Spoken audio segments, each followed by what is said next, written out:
The bubonic plague was a tragedy that wiped out much of the European population, leaving a permanent mark on our world.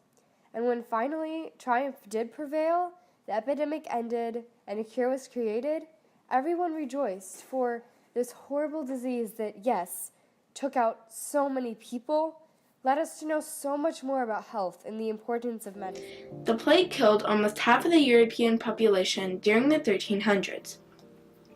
The plague extended to many areas like Scotland, Ireland, Denmark, England, Sweden, Russia, Hungary, Bavaria, France, Spain, Africa, and more. Iceland and Finland are some of the only areas that successfully avoided this dangerous disease.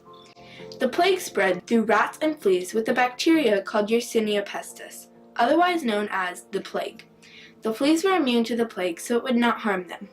The flea would feed on human or rodent's blood. This would cause many horrifying symptoms. Some of these symptoms include swollen lymph nodes, otherwise known as buboes, which appear along your body and can swell to a considerable size.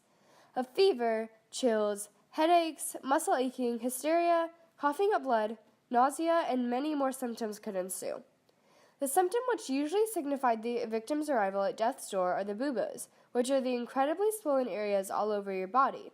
Oftentimes, they appeared with a swollen ring around them. The buboes also smelled horrible, and the plague doctors even placed herbs in their masks to ward off the stench. The stages of it usually only lasted 3 to 4 days after being infected, and the stages went in the following order. First, a bubo or buboes would appear, showing the victim they had the plague and would most likely perish in a day or two. Then, the victims coughed up blood and phlegm and spent their last few days vomiting and suffering through a varied set of symptoms. One flea bite carrying the bacteria could expose you to the plague, and it could and would kill you.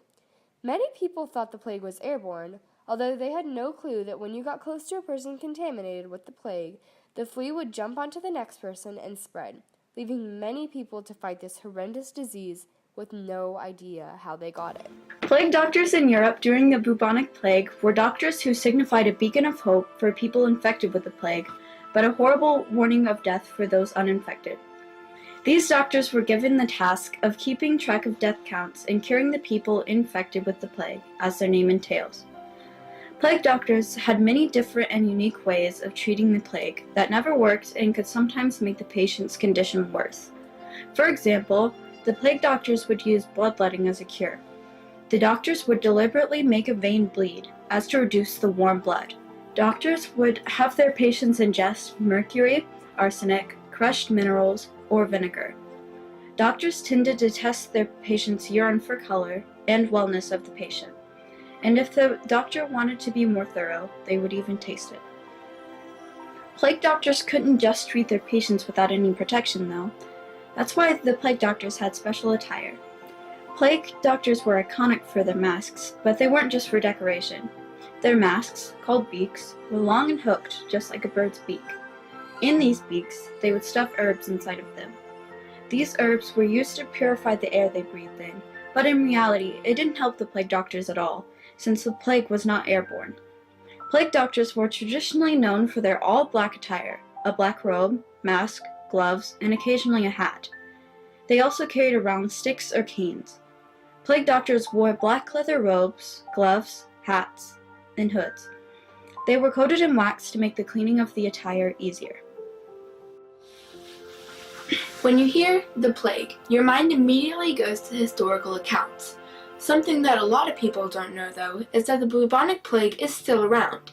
It's just a lot less common and not as widespread. Today, medical technology is a lot more advanced, allowing for better cures and diagnosis to be made. One of the main reasons that the plague raged freely in the 14th century is that their society was also a lot less advanced. Also, keeping pests and unwanted animals out has helped, since the plague spread through bites of fleas and rats.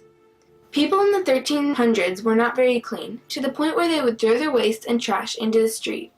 There have been many cases recorded of the bubonic plague in modern times, but they have not been as over the top.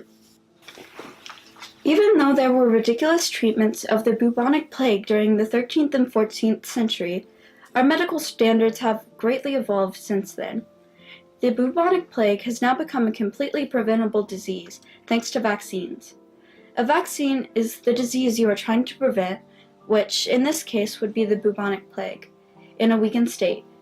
You may wonder why you are putting disease back into your body, but it actually makes sense. Because the disease is weakened, it isn't really able to attack, and so your body has time to learn how to identify the disease and fight against it, so the next time the unweakened disease invades, it is more likely to be beaten.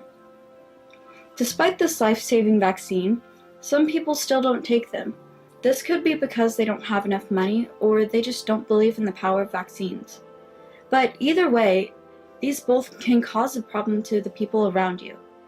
If you have no vaccine and your body is attacked by the bubonic plague, that means it is prone to spreading, especially to the very young or old due to their low immune systems, and could also spread to people who can't get vaccines.